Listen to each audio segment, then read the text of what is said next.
성도 여러분, 사도들의 손을 통해서 지난주에 살펴보았던 것처럼 예루살렘에 놀라운 기적이 일어났죠. 예수의 이름으로 병든 자들이 고침을 받고 악한 귀신에게 시달림 받던 자들에게서 귀신이 떠나갔습니다.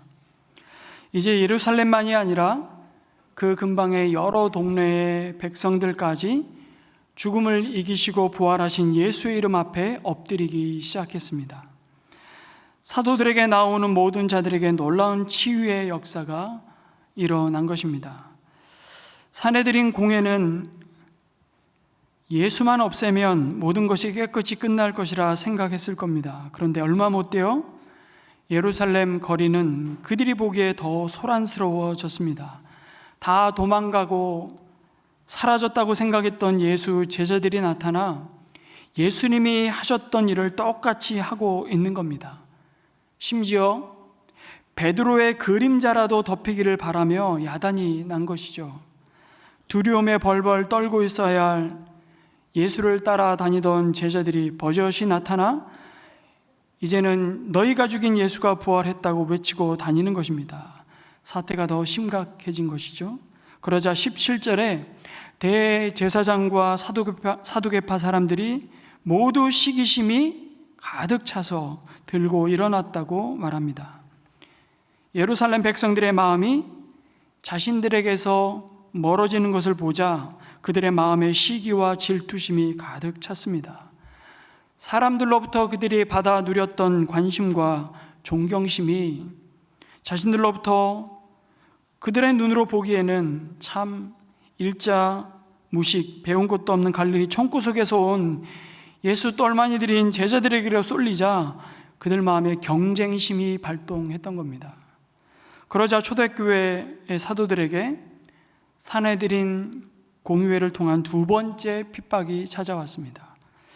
첫 번째는 베드로와 사도 요한만 공회에 잡혀서 다시는 예수의 이름으로 말하지도 가르치지도 말라는 협박을 받고 풀려났는데, 이번에는 모든 사도가 감옥에 사로잡힙니다. 권력자들이 이 사도들을 가둔 이유는 바로 시기심이 가득했기 때문이라고 말씀하죠. 그런데 여러분, 교회 내부적으로 이 시기와 질투심이 가득해서 교회를 무너뜨리고자 했던 사람은 누구였습니까? 바로 아나니아였습니다. 그런 아나니아의 마음에 사탄이 가득했다면 그 시기심으로 가득한 대제사장과 사두개인들의 마음 역시 사탄이 가득했다고 말할 수 있습니다. 다시 말해 사탄은 교회가 부흥하는 것을 가만히 지켜보고만 있지는 않았습니다. 시기심으로 가득 찬 그들의 마음은 사탄의 놀이터였죠. 성도 여러분, 이 시기와 질투는 사실 모든 사람의 고민거리입니다. 여러분, 도대체 시기, 질투라는 것이 뭘까요? 시기를 뜻하는 영어 단어 envy라는 그 단어는요, 자세히 보다, 자세히 주목하다라는 어원을 가진 라틴어 인비디아에서 왔습니다. 그래서 시기란 다른 것이 아니라 눈앞의 대상을 악한 눈으로 응시하는 것에서 시작됩니다. 그리고 거기서 더 나아가 눈에 보이는 그 존재 때문에 자신이 형편없고 참 비참하게 여겨져 상대를 끌어내리고 싶어하는 마음이라고 할 수 있습니다. 우리가 지금 에스더서를 묵상해 가고 있는데, 어제 5장에 말씀해 보니까 에스더 왕후가 베푼 잔치에 왕과 함께 참석하고 의기양양하게 나오는 하만이 집에 돌아와 아내와 친구들에게 뭐라 그럽니까? 자기에게 절하지 않는 모르드게, 대궐문에서 근무하는 그 모르드게라는 유다 여성만 보면 이런 모든 것이 나에게 하나도 만족스럽지 않네라는 말하는 장면이 나옵니다. 바로 그것이죠. 당신보다 더 인기가 많은 친구가 그냥 미운 겁니다. 동료가 승진을 하자 그날 밤 잠을 이루지 못하죠. 그 사람 잘못은 아니지만 동료가 잘 되니 배가 아픕니다. 사람들이 남의 성공을 축하해 주는 경우는 자기보다 조금 못하고 덜 성공한 사람에게 한정될 뿐입니다. 이런 모습들을 보면 질투와 시기는 우리가 소유하지 못한 물건이나 혹은 성품이나 혹은 지위를 다른 사람이 소유한 것을 보고 고통을 느끼는 감정이라고 말할 수 있습니다. 왜 그것이 그렇게 고통스럽겠습니까? 우리가 시기, 질투하는 대상과 우리 자신을 바람직하지 않은 방법으로 비교하기 때문입니다. 그럴 때 우리는 자신에 대해서 아주 잘못된, 왜곡된 시각을 갖게 되죠. 그 비교를 통해 우리는 스스로를 왜소하다고 느끼게 됩니다. 바로 낮은 자존감, 열등의식에 사로잡히게 되죠. 그런 고통에 대한 반응으로 시기가 생겨 시기하는 대상을 험담하고 중상모략으로 깎아내립니다. 그리고 더 나아가 이내 시기의 대상을 파멸시키고자 하는 자리까지 나아가는 것입니다. 그래서 교회는 이 시기와 질투를 죽음에 이르는 7가지 대죄 중에 하나로 아주 심각하게 다루었던 겁니다. 실제로 한 초등학교에서 아주 저학년이었던 것 같아요. 이런 시험 문제를 출제를 했답니다. 사촌이 땅을 사면 땡땡땡땡땡. 답은 다 아시죠? 여러분 누구나 이 답은 압니다. 초등학교 저학년 학생에게 속담을 가르치기 위해서 낸 문제였던 것 같아요. 사촌이 땅을 사면 정답은 배가 아프다, 배가 꼬인다. 그런데 어떤 초등학생들은 이런 답들을 썼습니다. 참 아이들은 아이들이에요. 사촌이 땅을 사면 함께 가본다.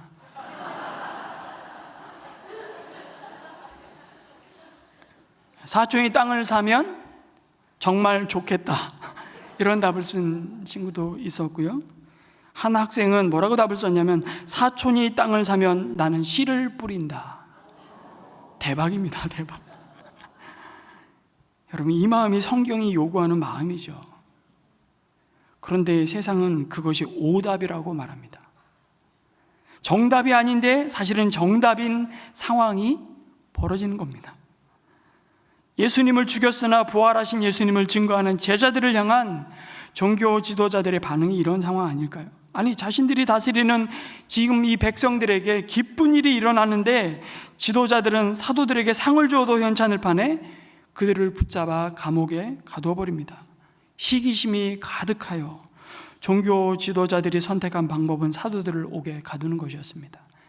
그러면 더 이상 생명의 말씀, 부활의 복음도 가둘 수 있다고 생각했을 겁니다. 이것이 세상이 상상할 수 있는 전부였죠. 이것이 세상의 복음을 거부하며, 아니 복음을 대적하며 행하는 익숙한 방법입니다. 또 종종 그런 핍박의 방식이 효과가 나타나죠. 이렇게만 하면 이번에도 예수의 부활이라는 이 황당무계한 소식을 전하는 자들을 일망타진할 수 있다고 생각했을 겁니다. 그것이 그들의 힘으로 할 수 있는 최대치였습니다. 그런데 얼마나 재밌습니까? 하나님 굉장히 유머러스하세요. 부활도 믿지 않고 천사와 같은 영적 세계를 인정하지 않는 사두개인들의 생각을 하나님은 아주 기가 막힌 방식으로 깨뜨리십니다. 바로 옥에 가둔 사도들을 하나님의 사자 천사를 보내셔서 굳게 닫히고 간수들이 버젓이 지키고 있는 감옥에서 데리고 나오십니다. 부활의 주님은 기적을 통해 사두개인들의 무력 행사가 얼마나 어리석은지를 그렇게 증명해 보이시죠. 여러분, 여기서 사도들이 갇혔던 감옥은요, 정확하게 번역하자면 공공감옥을 의미합니다. 이것은 뭘 말하는 것이냐면 그 당시에 개인적으로 부리고 있었던 노예들이 말을 안 들어서 징계 차원에서 프라이빗 자신의 개인 감옥에 감금하거나 이런 감옥의 수준이 아니라 국가기관의 삼엄한 경비와 감시하에 놓였다는 것을 말해주는 것이죠. 그리고 사도들은 이제 이 사회의 공적인 암적인 존재들이 되었다는 것을 드러내는 것입니다. 그런 감옥에서 상상할 수 없는 초자연적인 방법으로 불러내십니다. 그런데 이런 능력의 하나님이 아예 사도들을 감옥에 사로잡히지 않게끔 도와주시면 더 좋았을 텐데 감옥에 끌려갈 때는 가만히 계시다가 굳이 또 이런 방식으로 그들을 꺼내시는 이유가 뭘까요? 한마디로 아무리 세상이 부활의 주님을 거부하고 예수님께서 이루신 구원의 역사를 부정하려고 해도 소용없다는 것을 이렇게 증명해 보이시는 것이죠. 24절에 보면 성전 경비대장과 대제사장이 그들이 잡아넣은 사도들이 감옥에 없다는 말을 듣고 탄식합니다.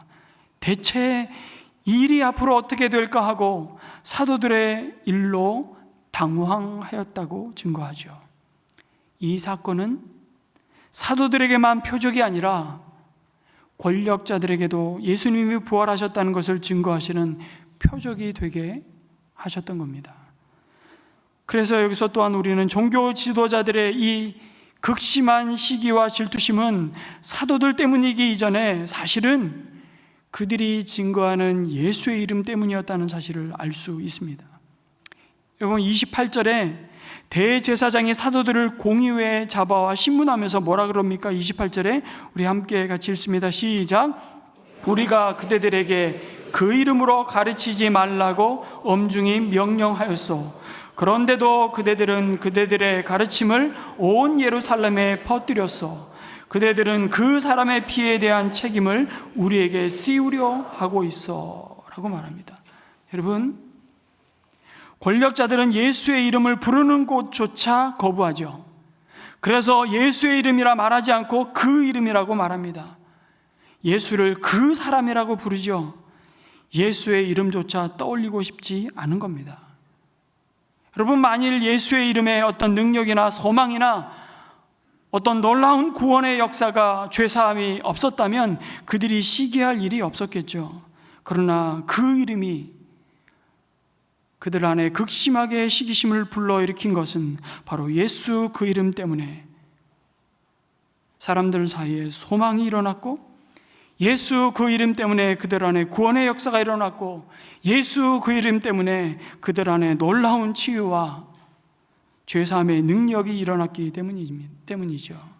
하나님은 그들의 불타는 시기심을 통해 결국 무엇을 드러내려 하시는 것입니까? 예수의 이름이 소망의 이름이요 구원의 이름이요 우리를 모든 죄에서 해방하시는 생명의 이름이라는 사실을, 예수가 바로 그리스도임을 드러내셨던 겁니다. 그래서 하나님은 천사를 보내서 사도들을 감옥에서 나오게 하신 뒤에 어서 빨리 이 성전에서 빠져나가 어서 몸을 숨기고 멀리 도망가라고 말씀하지 않습니다. 도리어 20절에 뭐라고 명령하시죠? 가서 성전에 서서 이 생명의 말씀을 남김없이 백성에게 전하여라 라고 하나님의 뜻을 천사를 통해 사도들에게 전하십니다. 아니, 무슨 병 주고 약 주고도 아니고 이럴 것 같으면 굳이 왜 탈출시키신 건가 싶습니다. 지난번에 베드로와 요한이 사로잡혔을 때는 곧바로 주의 형제들에게 가서 놀라운 간증을 나누게 하시더니 이번에는 사자굴에서 다니엘처럼 건지셨던 것처럼 사도들을 감옥에서 끌어내시고는 다시 사지로 내모시는 것 같습니다. 역시나 나중에 다시 사도들이 붙잡혀 신문을 받고 이번엔 곱게 공의회로부터 보내지지 않습니다. 잔인한 채찍을 맞게 하시는 자리에서도 하나님은 침묵하시죠. 성도 여러분, 이걸 어떻게 이해해야 할까요? 살다 보면 우리에게도 분명 하나님의 은혜요 축복이었다고 감사하며 찬양했는데 곧 다시 그 축복이 더 큰 고난의 시작이 되는 일들이 종종 있습니다. 차라리 축복을 주시지 않았으면 더 좋았겠다는 생각마저 들 정도로 도무지 이해할 수 없는 일들을 경험합니다. 우리 교회 세 분의 순교자들의 삶을 보면 그렇습니다. 우리 안대옥 선교사님, 복음의 황무지 위에 교회의 지도자들을 키우는 신학교를 세웠습니다. 그 어떤 신학교보다 탁월한 영성과 지성 그리고 복음의 열정을 가진 교회의 지도자들을 양육하고 수많은 복음의 열매들을 허락하셨습니다. 그리고 그 땅에 하나님이 기뻐하시는 선교적, 참 복음적 교회가 세워지는 것을 둘러보시며 그 현장을 방문하고 돌아오는 길에 공안들의 위장된 교통사고를 통해서 순교하셨습니다. 하나님은 안디옥 선교사님을 그렇게 불러가셨지요. 그때 모두들 이해할 수 없었습니다. 여기서 이 사역은 멈추는 것이 아닌가? 배영규 목사님을 통해 양육받고 복음의 불모지였던 아프간 땅에 유치원 사역을 하던 청년 자매님들과 또 그 땅을 함께 품고 의료 선교사로 파송받은 부부가 사역하던 그 현장을 방문하던 담봉팀이 탈레반에게 피랍되었습니다. 전 세계 교회의 간절한 기도가 이어졌습니다. 그러나 그것을 뒤로하고 배영규 목사님과 심성민 형제님을 하나님은 그 땅에 순교의 피로 뿌리셨습니다. 그 누구도 받아들일 수 없는 순간이었죠. 그러나 그 민족을 향한 복음의 행진은 막을 수 없었습니다. 함께 단기 봉사를 갔던 유경식 선교사님이 이어서 아프간 난민들을 섬기기 위해 그리스에서 그 민족을 향한 놀라운 일을 또 시작하셨습니다. 무너뜨릴 수 없는 복음의 역사가 비록 아프간 땅은 아니었지만 자유를 찾아 고향을 떠난 나그네들을 섬기는 사역으로 부르셨고 그 부르심에 순종하며 주님의 교회가 귀한 선교의 사역을 이어갔습니다. 그런데 잠시 선교 보고를 위해 고국에 돌아오셔서 그럼 건널목을 건너시는데 신호를 위반한 버스에 씌우셔서 돌아가셨습니다. 하나님은 왜 이런 방식으로 일하시지? 풀리지 않는 질문들이 이어졌습니다. 그런가 하면 배영규 목사님과 심성미 형제님의 부검을 담당하시고 피랍자들의 건강을 살뜰히 돌보시며 아프리카 미래의 재단의 대표로 또 안양샘병원 원장으로 많은 선교지에 의료 선교 사역을 감당하셨던 박상은 장로님이 베트남 의료 선교 중에 돌아가셨습니다. 이렇게 허망하게 데려가시는지 우리로서는 이해하기 어렵습니다. 이 땅의 삶을 좀 더 이어가시면 하나님 나라와 복음을 위해 더 값지게 드려질 믿음의 사람들을 왜 이렇게 서둘러 데려가시는지 그 하나님의 속을 알 길이 없습니다.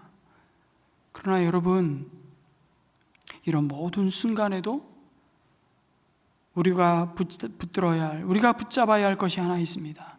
그리스도 안에 있는 우리에게는 축복이 따로 있고 축복 아닌 것이 따로 있는 것이 아니라는 사실입니다. 하나님의 눈으로 보면 주님께서 우리와 동행하시는 그 모든 순간이 축복이요 은혜인 줄 믿습니다. 그래서 사도 바울은 이런 놀라운 고백을 고린도후서 4장 7절에서 11절까지 하는 것입니다. 우리는 이 보물을 질그릇에 간직하고 있습니다. 이 엄청난 능력은 하나님에게서 나는 것이지 우리에게서 나는 것이 아닙니다. 우리는 사방으로 죄어들어도 움츠러들지 않으며 답답한 일을 당해도 낙심하지 않으며 박해를 당해도 버림받지 않으며 거꾸로 뜨림을 당해도 망하지 않습니다. 우리는 언제나 예수의 죽임당하심을 우리 몸에 짊어지고 다닙니다. 그것은 예수의 생명도 또한 우리 몸에 나타나게 하기 위함입니다. 우리는 살아있으나 예수로 말미암아 늘 몸을 죽음에 내어 맡깁니다. 그것은 예수의 생명도 또한 우리의 죽을 육신에 나타나게 하기 위함입니다. 아멘. 그래서 사도들에게도요, 자신들이 감옥 안에 있는지 감옥 밖에 있는지보다 더 중요한 것이 뭐였냐면 자신들이 부활하신 주님 안에 있다는 사실을 확인하는 것이었습니다. 사도들은 다시 그래서 망설임 없이 새벽에 성전을 향해 기도하기에 나온 백성들에게 남김없이 생명의 말씀을 전합니다. 이 또한 사도들이 기도한 것의 응답이었죠. 여러분, 이미 사도행전 4장 29절에 하늘의 하나님께 뭐라고 그들이 기도했습니까? 한번 같이 읽을까요? 시작. 주님, 이제 그들의 위협을 내려다보시고 주님의 종들이 참으로 담대하게 주님의 말씀을 말할 수 있게 해주십시오. 그리고 그들은 기도한 대로 순종합니다. 있는 담대함도 다 사라질 상황 앞에서도 사도들은 더욱 담대하게 생명의 복음을 전할 수 있는 그 순종의 자리로 나아가는 것이죠. 이것이 진정한 하나님의 축복이었습니다. 사도들은 어려움을 만나지 않고 평안히 복음을 전할 수 있도록 해달라고 구한 것이 아니라 반드시 직면할 수밖에 없는 그 거절과 위협과 핍박에도 불구하고 그 권력자들의 위협을 다 내려다보시는 하나님을 의지하고서 하나님 우리로 하여금 담대하게 순종하게 해달라고 그 힘을 달라고 기도드렸던 겁니다. 여기서 우리가 붙들어야 할 교훈이 무엇입니까? 기도만 하고 순종하지 않는 것은 사실 하나님을 믿는 것이 아닌 것입니다. 사랑하게 해주십시오. 저에게 사랑의 마음을 부어 주십시오. 그렇게 우리는 기도하는데 정작 자신의 손을 내밀지 않습니다. 하나님,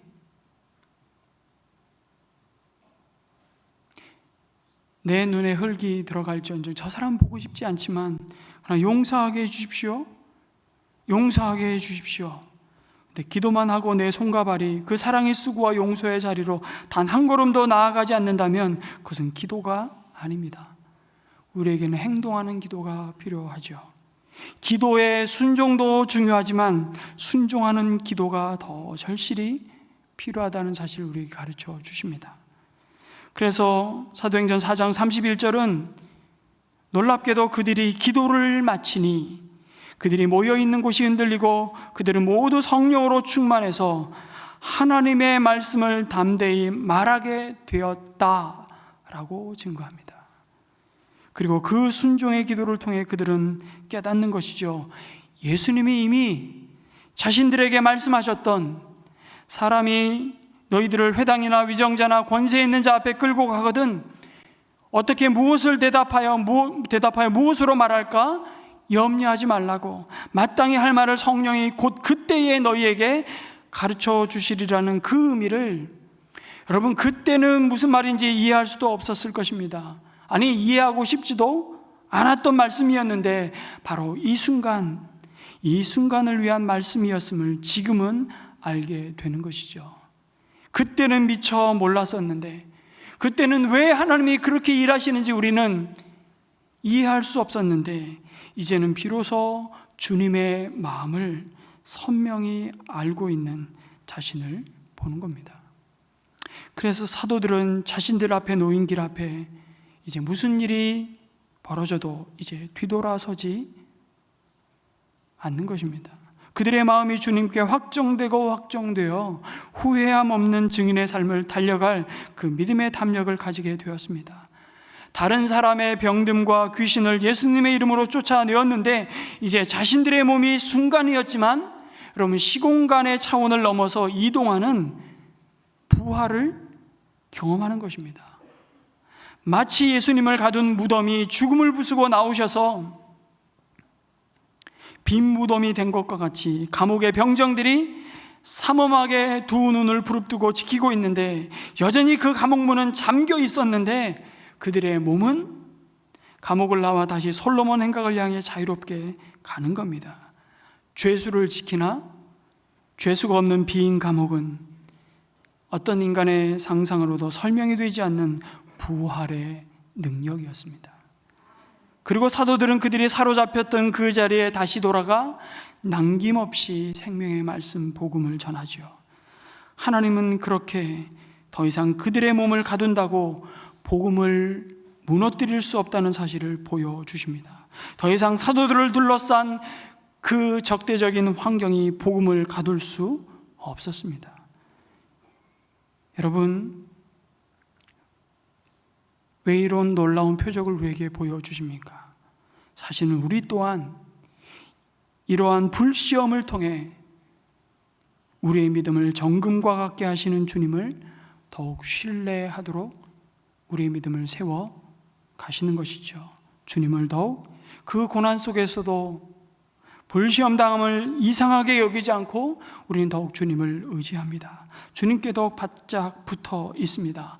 주님의 이름을 부릅니다. 그것이 우리에겐 축복입니다. 주님의 이름을 부르지 않고 내 심력과 내 인맥을 동원하고 내 자원을 끌어모아 우리의 문제를 해결해 보겠다고 나서면 우리는 얼마 못 가 죄송합니다. 무너집니다. 우리로 하여금 그것을 알게 하는 것이 고난이라면 그 고난을 통해 오히려 우리의 믿음이 예수의 이름을 의지하고 주님 앞에 나오게 하시고 예수님의 이름이 증거되는 통로가 되게 하신다면 여러분, 그것이야말로 은혜 위에 은혜인 줄 믿으시기 바랍니다. 이런 그들의 순종으로 인해 종교 지도자들은 그들을 함부로 할 수 없었고요, 두려워했다고 말씀합니다. 사랑하는 성도 여러분, 세상이 감당치 못하는 사람은 돈이 많은 사람이 아닙니다. 세상이 담아낼 수 없는 사람은 권세가 많은 사람이 아닙니다. 세상이 감당치 못하는 사람은 인맥과 능력이 많은 사람도 아닙니다. 세상이 감당치 못하는 사람은 순종하는 사람입니다. 주님의 말씀에 순종하는 것이 성도가 누리는 영광인 줄 믿습니다. 그래서 고린도후서 4장 16절에서 18절 사도 바울은 내가 어떤 상황 속에서도 낙심하지 않는다 고백하는 그 고백에 이어 이렇게 고백합니다. 그러므로 우리는 낙심하지 않습니다. 우리의 겉사람은 낡아가나 우리의 속사람은 날로 새로워집니다. 지금 우리가 겪는 일시적인 가벼운 고난은 비교할 수 없을 정도로 영원하고 크나큰 영광을 우리에게 이루어 줍니다. 우리는 보이는 것을 바라보는 것이 아니라 보이지 않는 것을 바라봅니다. 보이는 것은 잠깐이지만 보이지 않는 것은 영원하기 때문입니다. 그래서 여러분,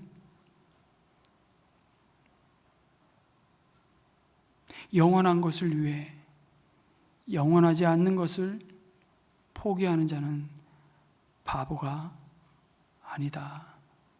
이 짐 엘리엇의 고백이 그만의 고백이 아니라 오늘 이 시대 동시대를 살아가는 우리 모두의 고백이라고 말할 수 있는 것이죠. 마지막으로 오늘 우리에게 주신 말씀을 가지고 우리 주목하게 되는 사실은 마치 오늘 5장의 말씀은 사도행전 4장의 말씀과 데칼코마니처럼 반복되고 있다는 사실을 주목하게 됩니다. 백준현 기독교를 섬기셨던 이재철 목사님의 묵상 가운데 굉장히 깊은 감동과 은혜를 받아서 몇 군데를 인용하는데요, 여러분, 이스라엘 최고위급 종교 지도자들은 사내들인 공의회를 소집하고 그들의 마음을 다 한데 모아 어리석게도 부활하신 예수님이 이루신 구원의 진리를 똑같이 짓밟습니다. 4장에서도 5장에서도 그 부활의 증인들을 불러다가 신문합니다. 그 이름으로 가르치지도 전하지도 말라고 위협합니다. 그리고 더 나아가 이제는 죽이겠다고 합니다. 근데 이게 4장에서도 똑같이 반복했던 일들이잖아요. 5장에 똑같이 반복됩니다. 여러분, 혹시 제가 4장에서 했던 설교를 오늘 또 하는군요 라고 느끼시지 않습니까? 그렇게 느끼시면 설교를 잘 들으신 겁니다. 제대로 들으신 겁니다. 진짜 데칼코마니처럼 반복되고 있습니다. 종교 지도자들의 강팍함은 달라지지 않았습니다. 반복되었죠. 그러나 그런 삶의 반복이 그들이 손에 쥐고 있는 이 세속적인 권력과 욕망은 지켜주었겠지만, 여러분, 그들의 코끝에서 호흡이 멈추는 순간 모든 것을 판단하시는 하나님 앞에서 여러분, 그처럼 어리석고 교만한 삶의 반복으로 인한 그들의 뒤늦은 탄식이 무엇인지를 우리는 주님의 말씀을 통해서 확인하게 되죠. 누가복음 13장 28절에 이렇게 말씀합니다. 같이 한번 읽을까요? 시작. 아브라함과 이삭과 야곱과 모든 예언자는 하나님 나라 안에 있는데 너희는 바깥으로 쫓겨난 것을 너희가 보게 될 때에 거기서 슬피 울면서 이를 갈 것이다. 아무리 후회한들 자신의 욕망을 따라 반복했던 삶은 안타깝지만 또 다른 삶의 기회를 허락하지 않습니다.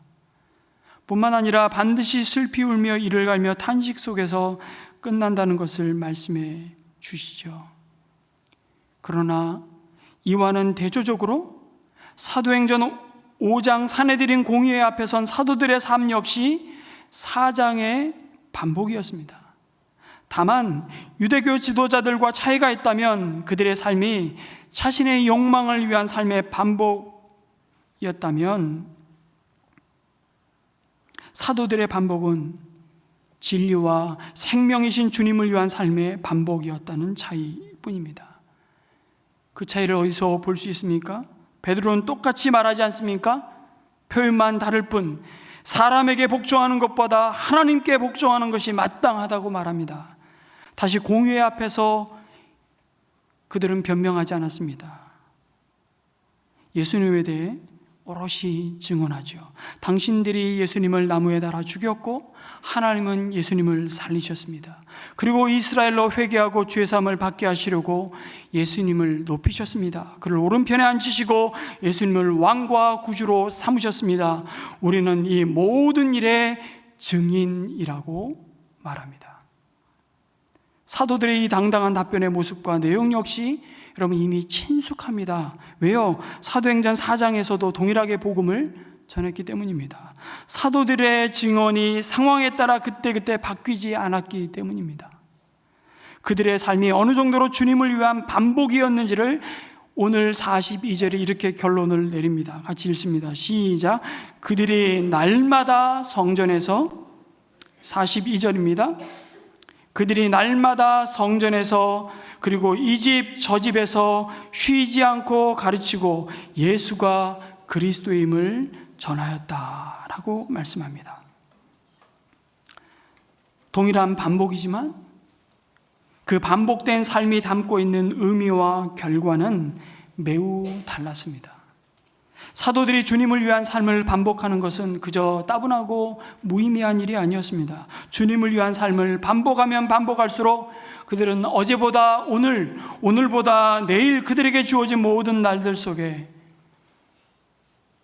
주님의 은혜를 더 크고 깊이 누렸던 것이죠.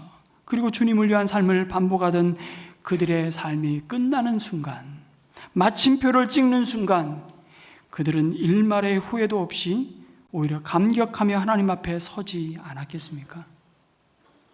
그것을 어떻게 할 수 있습니까? 41절에 사내들인 공회로부터 채찍형을 당한 뒤에 풀려나죠. 그런데 사도들은 뭐라고 고백합니까? 사도들은 예수의 이름 때문에 모욕을 당할 수 있는 자격을 얻게 된 것을 뭐 했다고요? 기뻐하면서 공의회에서 물러나왔다고 말씀합니다. 베드로와 제자들은요, 고통 자체를 기뻐한 이상한 사람들이 아닙니다. 주님이 걸어가신 그 길을 자신들 또한 걸어가고 있음을 기뻐했던 것이죠. 만약 감옥 밖으로 나와 이 육신의 몸이 자유롭게 되면서도 예수는 그리스도라는 이 복음을 증거할 수 없었다면 오히려 그들은 다시 감옥으로 돌아갔을 겁니다. 그리고 거기서도 전도하는 편이 낫다고 생각했을 겁니다. 그들의 관심은 오직 예수가 그리스도라는 사실뿐이었습니다. 감옥이냐 감옥이 아니냐, 핍박이냐 핍박이 아니냐가 아니었습니다. 그들의 관심은 오직 주님이었습니다. 그 주님으로 인한 고난이 기쁨이 되었던 사도들의 모습을 왜 오늘 우리에게 보여주십니까? 오늘 우리에게도 동일한 기쁨이 있기를 하나님은 간절히 원하시기 때문입니다. 아무나 예수 이름 때문에 고난을 받고 핍박을 받는 것이 아닙니다. 그럼에도 이 복음 전하다가 이 복음 때문에, 예수님 때문에 받는 고난이 있습니까? 억울함이 있습니까? 누구로부터 조롱과 비난과 혹 무시와 오해를 받는 자리에 서셨습니까? 그렇게 서실 수만 있다면 부끄러워하지 마십시오. 그것은 복된 일입니다. 이것은 제 말이 아니라 주님이 이미 하신 말씀이죠. 마태복음 5장 산상수훈을 가르치며 이미 진정 우리가 하나님의 백성이 누릴 복을 말씀하시면서 마지막으로 주신 말씀입니다. 10절, 12절 말씀을 같이 한번 읽겠습니다. 시작. 의를 위하여 박해를 받은 사람은 복이 있다. 하늘나라가 그들의 것이다. 너희가 나 때문에 모욕을 당하고 박해를 받고 터무니없는 말로 온갖 비난을 받으면 복이 있다. 너희는 기뻐하고 즐거워하여라. 하늘에서 받을 너희의 상이 크기 때문이다. 너희보다 먼저 온 예언자들도 이와 같이 박해를 받았다. 너희라고 예배할 수 있겠니? 이 세상이 가질 수 없고 사실 이 세상이 줄 수 없는 기쁨을 소유하신 것을 여러분 자랑스러워하시고 기뻐하시기를 축복합니다. 가끔씩 아프간 피랍을 통해서 우리 두 분의 이 순교의 유산을 이어받은 샘물교회 혹은 은혜샘물교회 이름을 세상 사람들한테 말하곤 하면 왠지 모르게 저 광신도 집단 아니야? 라는 시선을 제가 받았던 경험을 참 많이 했습니다. 그것도 불신자가 아니라 제가 작년에 미국을 갔을 때 멕시코에서 선교사역 가는 선교사님으로부터 사실 그런 얘기를 전해 들으면서 제가 적지 않은 충격을 받았거든요.